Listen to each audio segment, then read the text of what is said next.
Hey, everybody. It is Leanne Parsons here, and we are having a little bit of a technology challenge. So, if you can hear me, can you let me know that I am live with you? Hey, friends, I think I am live. But go ahead and let me know if you can hear me because I'm trying a different earbud. I'm trying a different microphone. So, Karen, can you text me and let me know if we are live? Susan's trying to get back in the space. Hi, everybody. We are here. Okay. Thanks, Sheridan. All right. I'm not live on Instagram right now. Hi, Linda. All right. So I am not sure what's happening, but we're going to dive into this topic. How can I be kind without enabling? So, right now, as we're waiting for Coach Susan to come back in this space, will you just type in, let's define kindness? Let's define kindness together. I am Coach Leanne Parsons. I'm a coach here on Leslie Vernick's team. And we are here to talk about how can we be kind without enabling somebody? How can we be kind without enabling those that we love the most? This is Leslie Vernick's public platforms. So just remember, whatever you type into the page, right, could be seen and heard by other people. So here's my question. How would you define kindness? How would you define kindness? Let's go ahead and type into the chat. How would you define kindness? Because there is a tension between wanting to be loving and then feeling depleted, resentful, stuck, or enabling somebody else. So let's define kindness. Yeah, we are not on Instagram. I didn't have that set up, unfortunately. I jumped on here. Not sure what's going on, but hey, Susan. Hey, do you hear me, Leanne? Honey, I can hear you loud and clear. Awesome. Thanks for your patience. Well, Sometimes tech challenges just go after us, don't they? well, they do. And you know what? I'm so grateful that you're here. And you came Good to on be with such a beautiful, kind voice. You know, Susan and I were set up right, ready to come on live with you together. And we couldn't hear one another. And sometimes, can I just be really frank here? As Susan, I asked the women to type into the chat a definition of kindness. Mm, Because if we're going to talk about how can we be kind, we got to know what it is that we're talking about. But you know what's interesting is sometimes when we enable somebody, sometimes when niceness is in the room and not kindness, yes. we cannot hear one another. We cannot see each other. Yes. So I thought, wow, even as we were experiencing these tech challenges, that bubbled into my mind. Great connection there. Absolutely, because niceness or enabling create disconnect in relationships because the two people in the relationship can't be their best selves. They can't be authentic. They can't be real. They can't be mature adult people in relationship when there's enabling, when there's lack of boundaries, when there's just this niceness going on, right? Yeah. And it's hard. It's hard to get it and put it into real life. And that's what we're here to talk about Mhm. today. Yes. Because being kind, not enabling, is hard. We have been programmed. I'll speak from my own experience. I have been programmed to be nice and not kind. Mm. Mhm. I have been programmed to enable out of niceness instead of loving others well, out of the kindness that is deposited into me via the Holy Spirit. Mhm. Yeah, thanks for being honest. And I'm just curious if that's resonating with our population out there. Maybe just raise your hand or put a yes in the chat if that's been you also, because I know that this has been a cultural teaching, It's even been a church teaching sometimes for women to enable, to uphold the family, to uphold the marriage, to step into this niceness. And it's not been helpful for marriage, not for individuals, not for men or women. Okay. Susan, that's so good. I'm seeing in the chat. Okay, I'm giggling at this one, Julie, because I see you wrote down in the chat, nice is surfaces as Minnesota nice. I am born and raised in Minneapolis. I have not lived there since I was 20 years of age or just under 20, but here's the deal.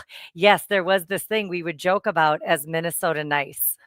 So I see that it is resonating. I'm seeing Janet, Susan is saying, I struggle with this. And Mm. when I'm being treated like the problem, it puts me into a space of maybe enabling or some fear spaces. Mhm. The most I can do to demonstrate kindness is not to be angry with him. Okay, kindness is not the opposite of anger or the eraser of emotions.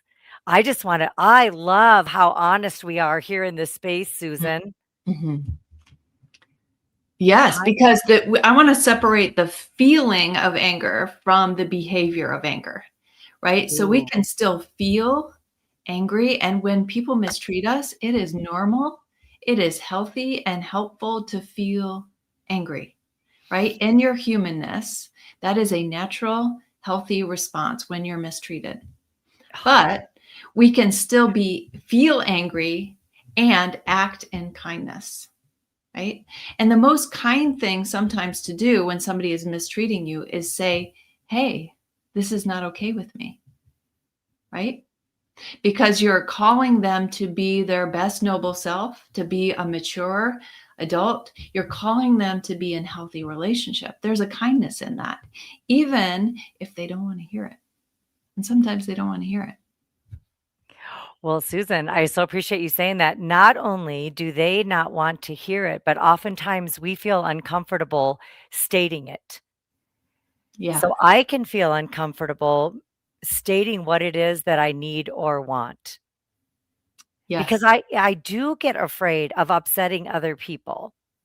And I've had to work on that throughout the courseness of my life. And one thing that I know about the women that I have worked with in the coaching arena, Susan, is that being nice or, what we would mistake as kindness or love is absolutely, I'm doing it to survive so I don't drown right here. Mm-hmm. Because in the relationship, I'm feeling incredibly depleted. And, I can endure. Here's another one. When I endure something, when I am tolerating something in unhealthy ways, that puts me in the enabling category. Yes. Because when I'm tolerating or enduring something, oftentimes I'm living out of alignment with who I'm created to be. And I am trying to be something I'm not to somebody else. I don't know if that resonates with anybody. Mm-hmm. I imagine that it does. And that doesn't create a sense of peace, does it? Mm, not at all. It's a complete unrest, actually. Yeah. I don't But even it's go ahead, go ahead. the goal in being nice, right, or enabling is to hope to rope the other person into relationship, to a sense of peace, but it doesn't work. It never works. What were you going to say, Leanne? Well, no, it doesn't work. I think you just said it so beautifully, and I'm looking at the chat right now, and I'm seeing this is, speaking some language to those that are joining us today, and, sometimes we were just having this conversation here. I'm in Colorado right now. I'm traveling for the holidays, and we were having a conversation here within our family and friends about our capacities. We all have capacities. And Mm-hmm. sometimes we need to tap out for a minute and go take care of ourselves. And that's not a sign of weakness, actually. It's a sign of strength to understand that we have limits. And perhaps within those limits, we get to set some boundaries for ourselves. And Mm-hmm. that can feel a little bit uncomfortable. Oh, for And, sure. and so for me, one of the ways that I can be to be the most kind and not nice to somebody else is to know what I will do and what I won't do. Or actually, let me rephrase that, what I can do in the moment and what I can't do right now. Mhm. And then being able to speak that out loud in a loving way is kind. I had to tell somebody this morning, see if anybody else has had a morning like mine. I had to tell somebody this morning who really wanted to have a conversation about something that was super important to them. Like on a scale of 1 to 10, it was a 10 for them and it was a -5 for me Mhm. on level of importance because of what I have to do today. So huge, you see there's a huge gap there, right? Yes. So right, so I had to say, I am willing to have this conversation when I have a break today, not right now. I was super clear and that was kind. Did they love what I said? What do you think, Susan? I'm guessing the answer is no to that. It was no. Mhm. It was no. And yet you could stay firm in what you need and what your capacity is. Yeah. Yeah. And not only could I had to know the why. Mm. Why, the Leanne of 20 years ago, what do you think she would have done, Susan? You know me. And maybe some of our gals that are here listening in, if you've rocked the apple cart for somebody, how do they respond? And then how do you respond? What do you think, Susan? Well, sometimes when we get pushback, and I can speak for myself and for my clients, right, is that we cave. We give in. We have some self-doubt. We start to feel guilty. We go into that survival mode that you talked about, where we feel the discomfort. And sometimes discomfort can feel like survival mode when we're not used to that, when we haven't practiced. And really, this is what we're here talking about today is boundaries, right?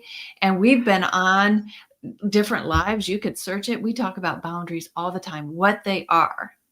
And yet we can know what they are, and it's hard to practice it, right? Because that discomfort comes up and we want to backpedal a little bit. So is that what the Leanne of 20 years ago would have done? Backpedaled? Caved? Oh, yeah, I love those words. And, sometimes it helps to put vocabulary with what's happening inside of our bodies. Mm. I could get really anxious. I would get super fearful that they would be disappointed in me or reject me or whatever. And so I would cave. I would absolutely cave and I would just, what's the other word? A big, word acquiesce. Mm. Mhm. I would say what everything for you matters than anything for me. Mhm. And I was willing to it was almost like a self erasing that I didn't matter, that my voice or my place or space in the world wasn't as important. And I think if we pause just for a moment and if we're really honest about what happens to us when other people are disappointed or when we're unsettled or we're unhappy with maybe some behaviors or attitudes or patterns in our relationships, we can dismiss it. Mhm. And it's very disempowering. And what we can think is kindness to another person is absolutely, gosh, Susan, I'm trying to think of the word that I even want. What it does, well, it depletes us. We could probably give a whole list of D words. Mhm. Drained, I see in the chat. Okay. Mhm. Yeah, it drains us, it depletes us, it erases us. This is one of the words that Leslie used to use all the time, Susan, that bothered me so much when I first started doing my own inner work around this topic of boundaries. Deforms. Ah, powerful, isn't it? It is. Mhm. I see self-destructive. Oh, and I see, yeah, we turn to substances. The substances could be drugs, could be alcohol, could be shopping, could be overeating anyway. And yes, Kimberly, our safety diminishes. Yes, and it diminishes us. Thank you, Karen. Mhm. It's huge. Mhm. When kindness, Susan, we were chatting about this. When kindness turns into enabling, peace disappears. Mhm. So you talked about, yeah, when you cave, we don't have a lot of peace in a cave. It's Mhm. dark, it's cold. Yeah. Mhm. Yeah. Yeah. And so we're here today to talk about how do you get through that intellectual part of knowing what kindness is, what a boundary looks like, and actually moving through it when your body is resisting, right? Mm. And that freezing, that survival mode response, the discomfort of getting pushback when you want to cave, when you want to maybe uh, dismiss yourself out of survival mode. What do you do? How do you keep moving forward? This is Mm. part of why Leanna and I coach, because this is so powerful to help women, to walk with women, to coach them through when they get stuck and these physical responses and the inability to move forward. Sometimes you need some coaching, sometimes you need some support. So I want to put up on the screen something we're inviting you to. We've been on going live to invite you to join our Empowered to Change coaching group. You can go to leslievernick.com/change to find out more details. These are the some of the topics that we talk about. How to be kind and maintain your noble self while still holding boundaries, to resist that desire to enable when everything in you says, I have to do that to respond, survive in this relationship or maintain this relationship. Susan, that's so good. And friends, if you have not reserved your seat yet for Empowered to Change, and you have been feeling that little pitter patter on your heart that maybe this is something you should do, this is your time to do it. Spaces are filling up. It is a 6-month guided coach journeying program. So you're not just dropped into a group to figure it out on your own. It's not just a bunch of stuff for you to read or listen to in the group coaching program. So I just want to pause for a moment. There's a rhythm, there's a theme to it. There is a live coaching component, real practical tools that you can use in real time so that you don't fall into the Minnesota nice, right? That we talked about earlier, Mhm. because we don't want to enable, we want to empower others to be their best selves, just like we want to be empowered to be our best selves. I needed Susan some tools today so I could show up as my best self, right? For whatever reason, I needed my headphone today. I needed a camera. I needed my computer. There's tools that I needed in order to show up as my best self here in this live. Mhm. And, to do life, we need some tools. We And do. to do relationships well, to love well, to stay safe, to grow, and to truly transform, we're not going to do it just by wanting to. Absolutely. Yeah, one of the tools we have at our disposal is biblical truth, right? I see in the chat, we don't wrestle with flesh and blood. We are in spiritual battles. Yes, biblical love produces fruit. That's the kindness that we're called to. Enabling produces exhaustion or depletion or diminishing. Those words that I've been seeing in the chat that we've talked about earlier. So in our coaching group, we bring in that biblical element of truth to help coach you through getting unstuck. If you've been somebody who has used enabling to survive and you want to move out of that, perhaps this is the right group for you. Mm. Well, it is. And when we can understand, when we enable somebody else, we are actually taking responsibility for their well being, Mhm. emotionally, physically. I mean, we can all think of different ways. Handing somebody a bunch of money when they're completely irresponsible with how to spend. I'm not going to hand my 5-year-old grandson, $100 and say, go spend it wisely. I'm going to teach him. Mhm. I'm going to guide and direct and walk with him as he spends the money. And there's something really powerful about our group coaching program. It's like that. We, as professional coaches here on Leslie Vernick's team, walk with you through the material that Leslie's created. We, as a coaching team, coach you into all the tools, the strategies, the practice. We do coaching demos. We walk through scenarios to keep us out of the exhaustion of enabling. And we help you walk into the safety of regaining your agency. As an image bearer of Christ, that's who you are. Like Leslie talks a lot about, we're not objects to use, like Mhm. our cell phones are.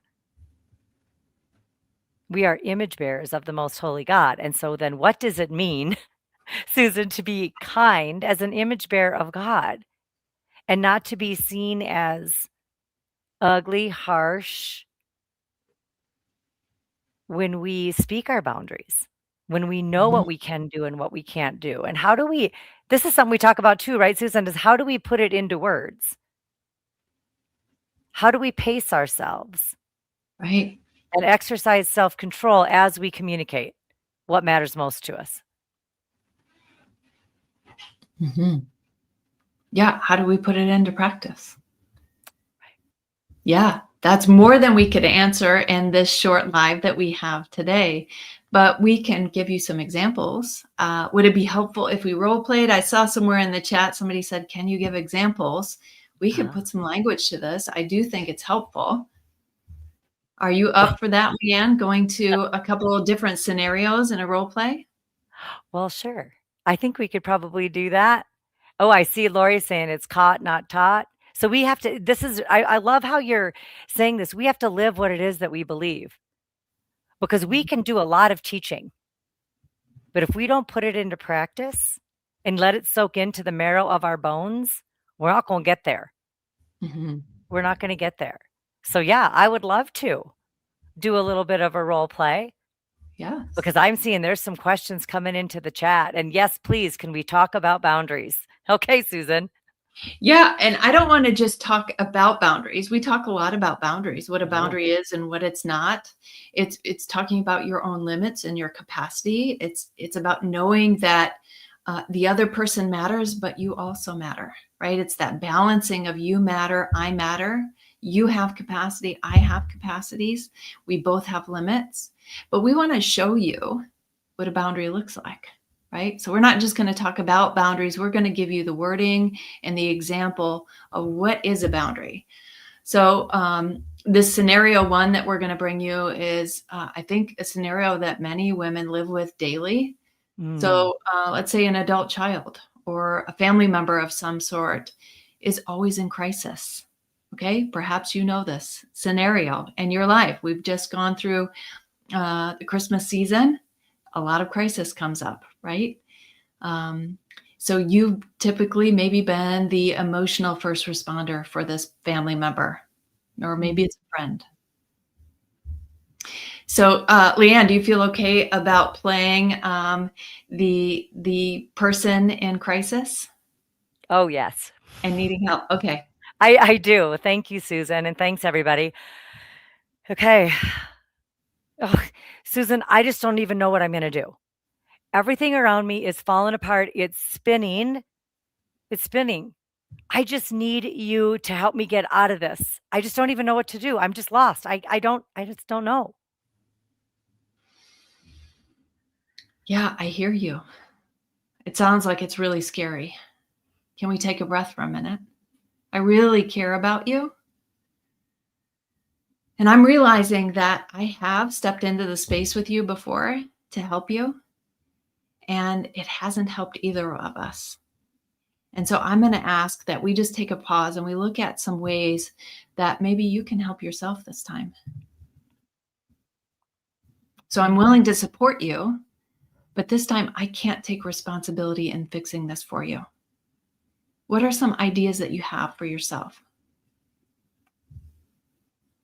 Wow. Can I just pause here for a minute? Okay. That was a very short conversation and it was very powerful. That was very powerful. So for me on the other end, it totally de-escalated me. Like I stopped spinning because I really tried to put myself in the person of crisis. So Yeah, Susan, you did even that well. hearing even hearing you, the something that I noticed, could I present something that you did really well? Yeah, please. You took a breath before you even spoke to me.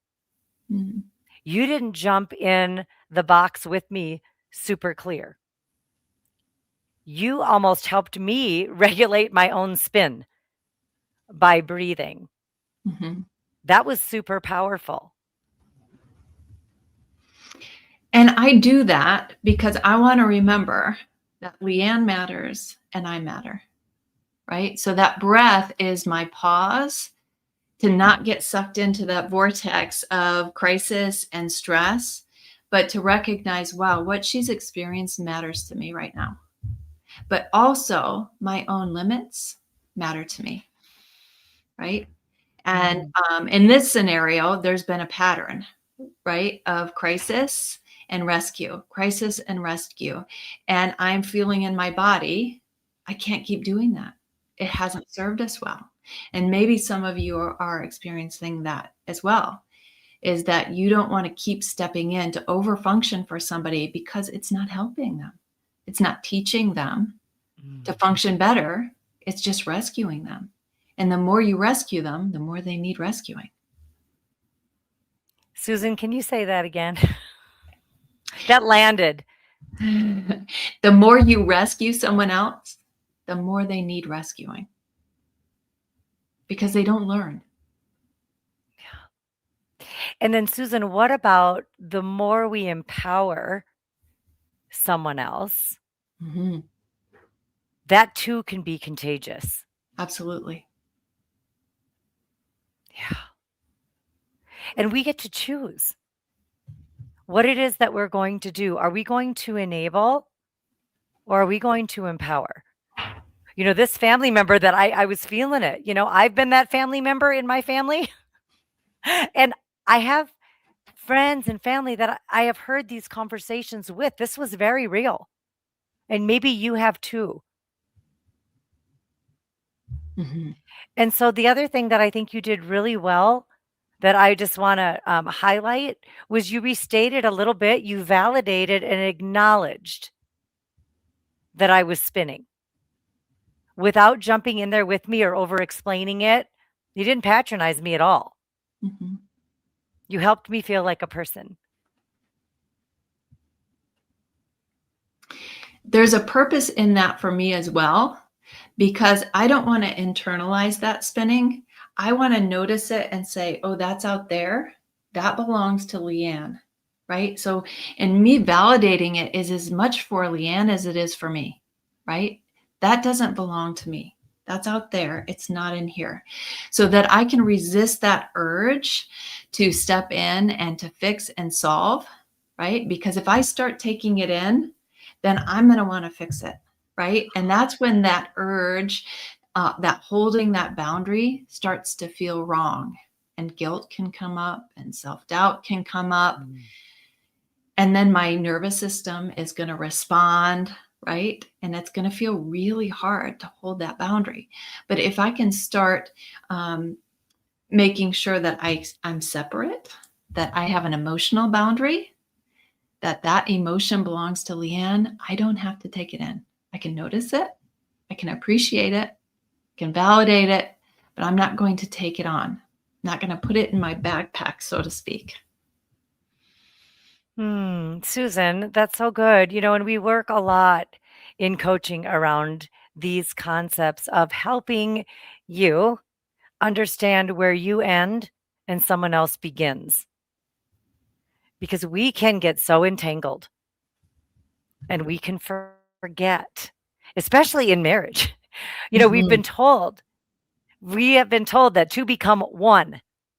What we are not told is that you still have your me, they have their he, and we have our we. And it's okay to celebrate all three parts.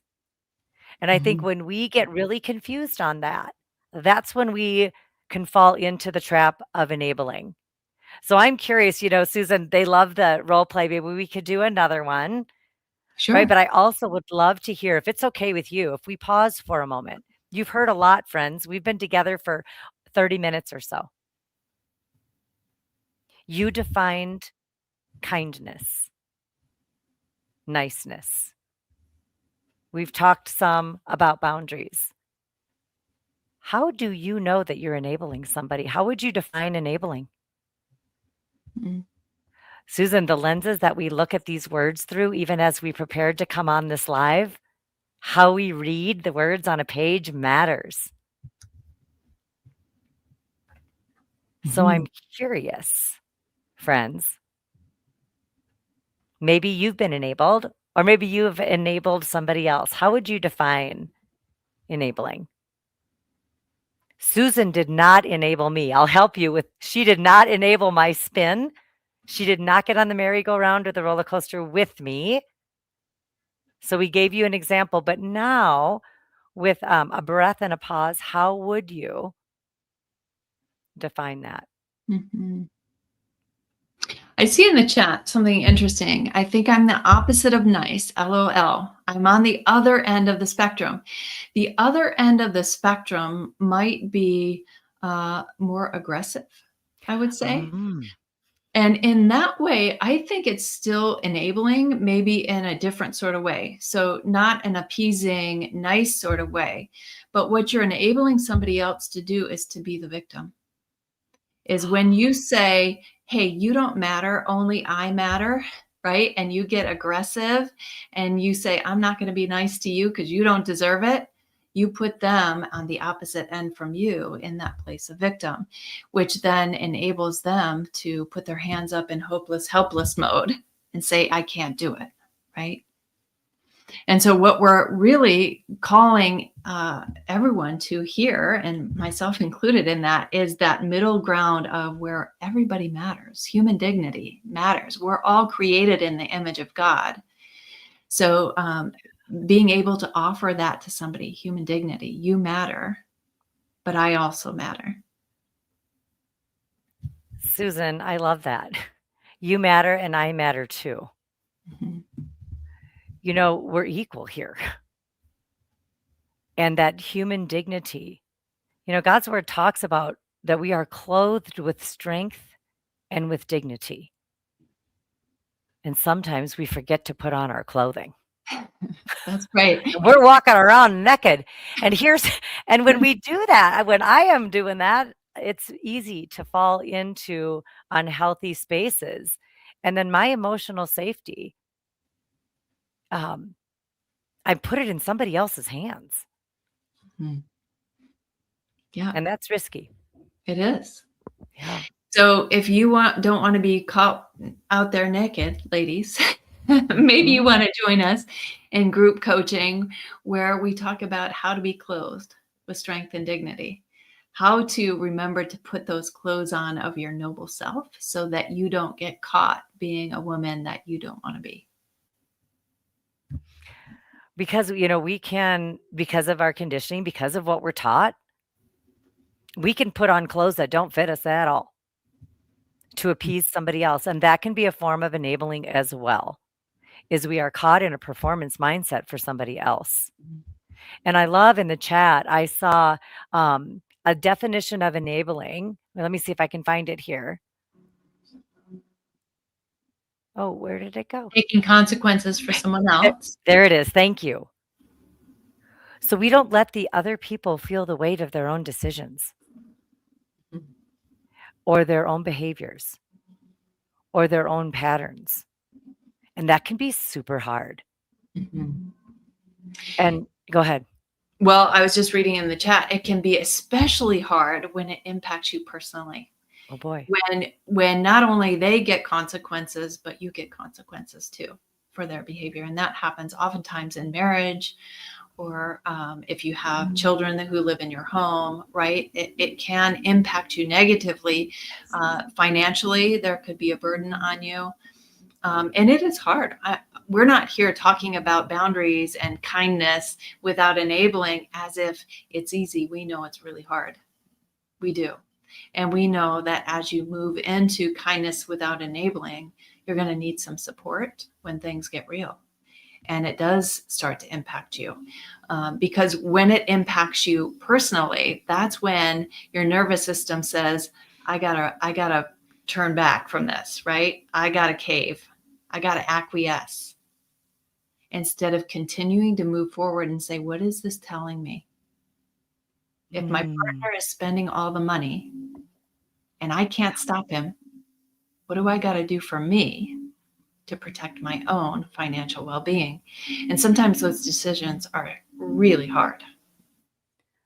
Well, they are. And then when we start walking in truth, when we start walking in a little bit more strength and dignity, it can feel uncomfortable and we can start to have a lot of self-doubt. Did I say the wrong thing? Did I do the wrong thing? Is walking into a boundary wrong? We learned to overfunction. We have learned to enable. Yeah. To keep the peace. Because a lack of peace is unsettling. And Susan, what do you think about stepping into another coaching scenario? Sure. Yes. Let's do another one. And then we've got some questions. We do. Yeah. Set it up for me. Which one do you want to do? Leanne? All right. Let's, well, because we have a lot of family dynamics here, and I'm seeing in the chat there is, marriage dynamics, there's family dynamics here. What about, let's stick with the family scenario. What about relationship guilt? Okay. How about that one? Yeah, because okay, here we go. Self-doubt is a huge enemy. I want to just say something to our listeners here for a minute. Your engaging with us is such a gift. We do not take it lightly. You choosing to be here, your trust and confidence to spend an hour with us or however long you can be here, whether you're on replay or live, we're honored that you're here. And we want to acknowledge and validate the hard that you're going through. We're not here pretending that this is easy. And neither are you. And so we just really want to presence that. I just felt a need to thank you for the choices that you're making, not to stay stuck. Yeah. And so, maybe you, like me, can confuse kindness and you feel obligated to do something or be someone for somebody else. So what about this, Susan? What about if you're going to be the daughter Okay. that is asking her mom to come help with the kids and clean her house because she's spent? How do you feel about that? Okay. Yeah, let's do it. All right. Okay. Oh my gosh, Mom, I need your help. I can't do this by myself. I am exhausted. I'm the only one taking care of the kids. I can't get him to help. And I really need you to come again and be with the kids and help me clean. Can you do that?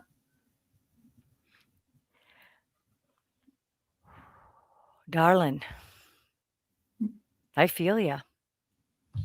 And I can see that this is heavy on you. And as your mom, I want to help where I can. Something that I have been learning about me is I too know that I can't do things by myself either. And so for neither one of us to be depleted, how might we work together in the next 15 minutes to accomplish one task that's overwhelming for you? I mean, that sounds like a good idea, but I think what you're saying is you're going to abandon me in this. Is that what you're saying? You're my mom. You're not going to come and do this with me again? You know what, sweetie? I am so willing to help you. And I too have a house that needs attention. I too am feeling a little bit anxious in me.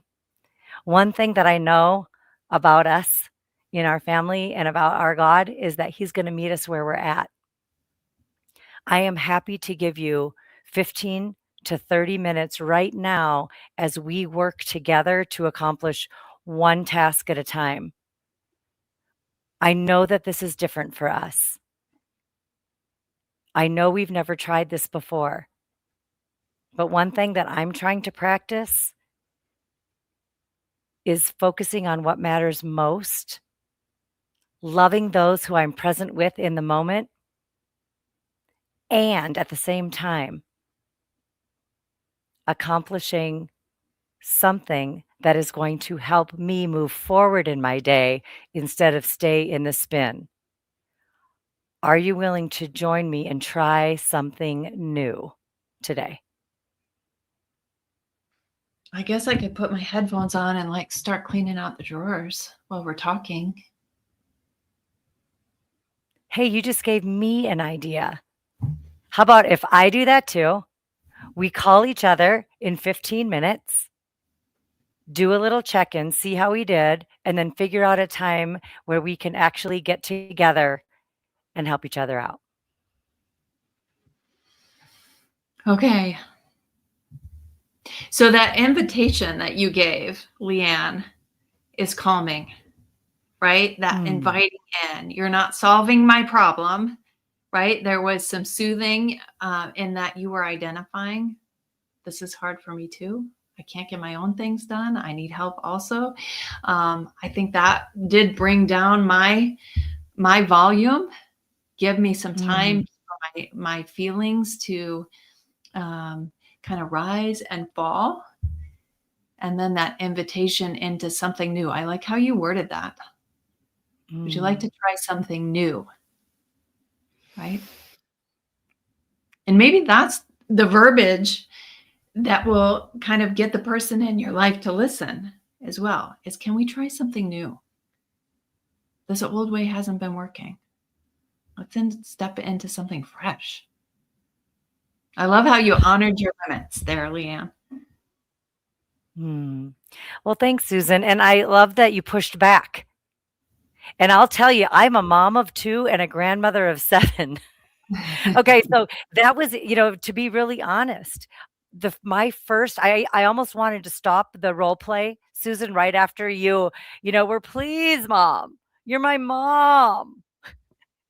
I felt the need to almost, just acknowledge. I wanted to stop and just presence how hard it is when we're so passionate about our roles and about our love for others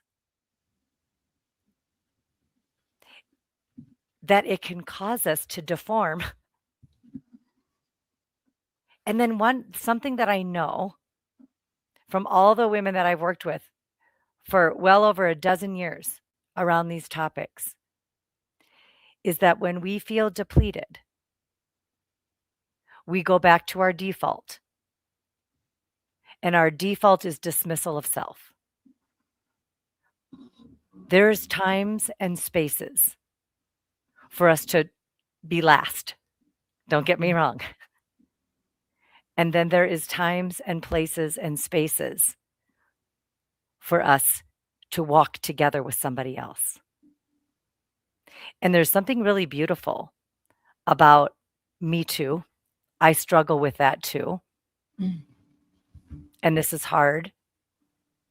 And I think it's kind of cool. I know as a mom and a grandma, Susan, when my grandkids or my kids hear me say, you know what? I don't have it figured out either. What can we do together to make this work? When I can invite somebody else into a solution instead of always pointing to the problem, it empowers all of us. And, that's what Empowered to Change, our coaching program, is all about too, right? Because nothing changes if nothing changes. I could have jumped in the soup with Susan, and I could have went off on many different tangents as the mother in the room. But in that moment, I made a choice to acknowledge and validate and to invite her into a different way of interacting. And this is something that we talk about in Empowered to Change, that you have choices to change the way that you engage in the relationships that matter most to you. Yeah. And I did feel that. You were empowering me. And so I realized that some of your family members, ladies out there, may not want to be empowered. They might want to keep resisting, right? I was pulled into empowerment, right? I was saying, okay, I'm going to accept your invitation. I am willing to do that, do something new. Not everybody's going to do that. Narcissistic people in your life are not going to do that, right? They're going to keep pulling. And that's when it gets really tough with a boundary, is that you stop. You don't have to explain. You don't have to justify. You don't have to argue with them. You state your limit and you move on with your life. And Susan, I love that you brought that up. And to state your limit, you have to know your limit. You do. And I know, many of the women that we work with, we don't even know what we're okay with and what we're not okay with. We don't even know that we have limits or capacity because we're so accustomed and groomed to show up in a different way. And, I remember some of the times where I first realizing that I too had capacity and I couldn't do it all, be it all,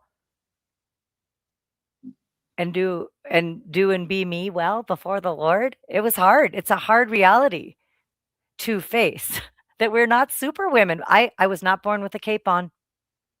No matter how hard I would love to believe it. Yeah. I love it. So there's somebody in the chat that says, I didn't know I had a limit until my capacity was drained. Yes. Thank you for your vulnerability and your honesty. Yes. Really powerful. And so anyway, go ahead, Susan. Here's the deal. We can think that love alone is going to change somebody. However we want to define love, whether it be enabling, niceness, whatever it is. It won't.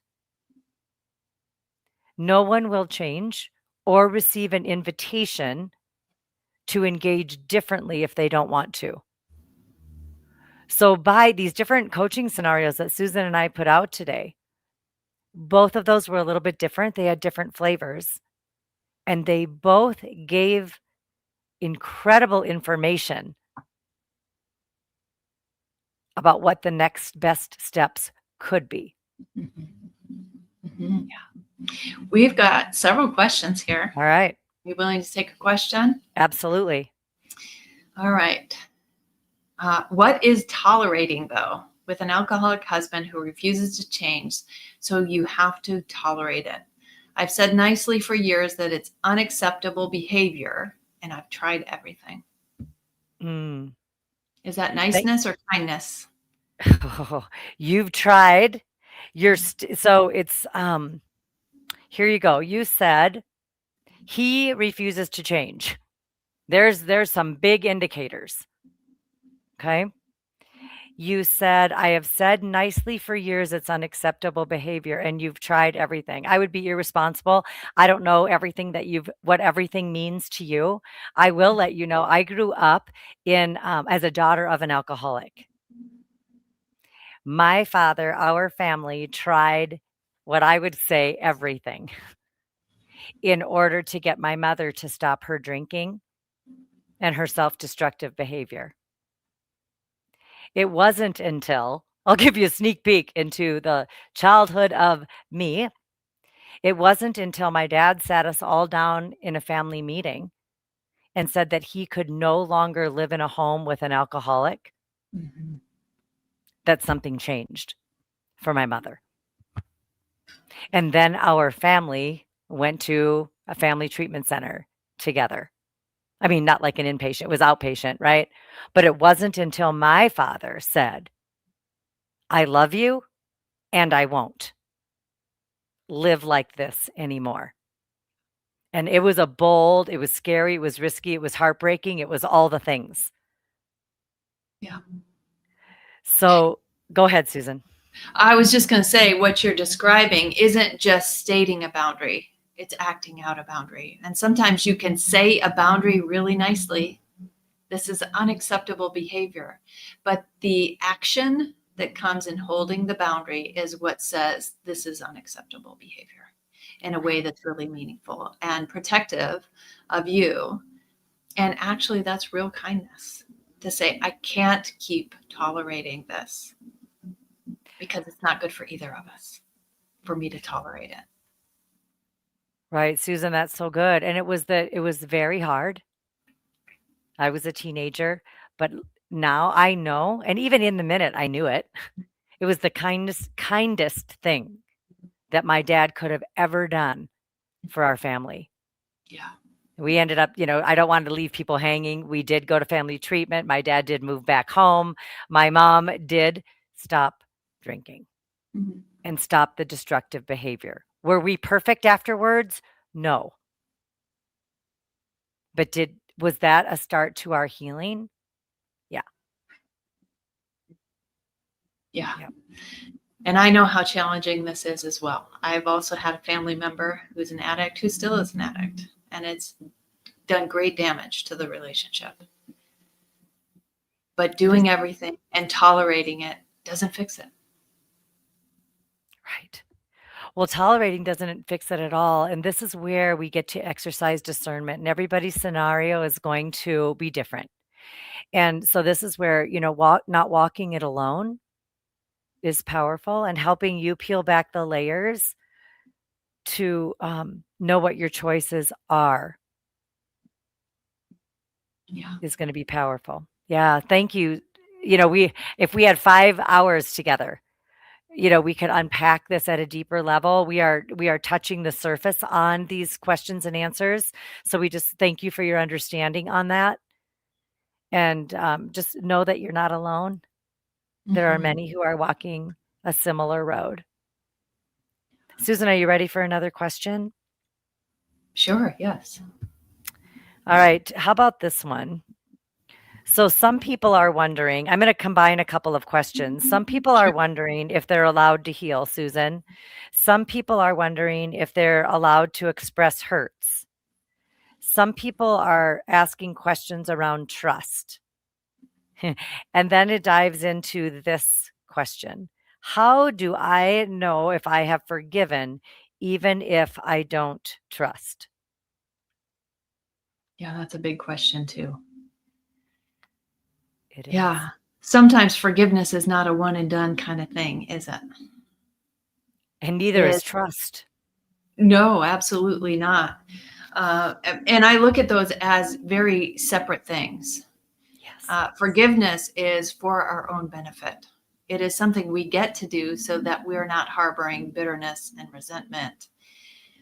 It's that ability to hand over control to the one who has all control, to say, I don't need vengeance because he has all vengeance. Not to feel like you're in the place of judging or trying to prove the other person wrong, is to allow them to be handed over to God. That's how I look at forgiveness, and it's for my benefit so that I don't steep in steam and anger. But that doesn't mean I trust the person. So if they have not repented, if they have not turned from their ways, if they haven't created a new pattern of trust, I'm not going to trust, even if I've forgiven. So those things are different for me. What would you add to that? Well, Susan, I think that's so good. And even as you were sharing, I felt my body calm down, given vocabulary words around the differences. And can I just say, and this, I'm speaking from personal experience. I can forgive someone and not trust them. They do not need to walk together for me. Mhm. Because, like you said, Susan, forgiveness is for me. Trusting is for the relationship. Forgiveness doesn't mean restoration. Forgiveness doesn't always mean reconciliation. Yes. And I don't think everybody knows that. It's worth repeating. Would you repeat those things? Well, came right from my bones. Let's see. Forgiveness does not mean reconciliation. Mhm. I forgive for me. I learn to trust again for the relationship. Mhm. I am not obligated to trust someone and forgive them at the same time. Mhm. I hope that's helpful. What did I not say again, Susan, that you would like to put a I pin in? think that was great. Thank you. Yes. I think that's such an important thing. And if you've been with us, what is your biggest takeaway for being here today? We've almost been with you an hour. I want you to just settle into, what do you want to walk away with? Have you felt empowered at all today? Have you gained a little something? Maybe you've just been here and had a little pause for yourself, doing something good for yourself. Mm.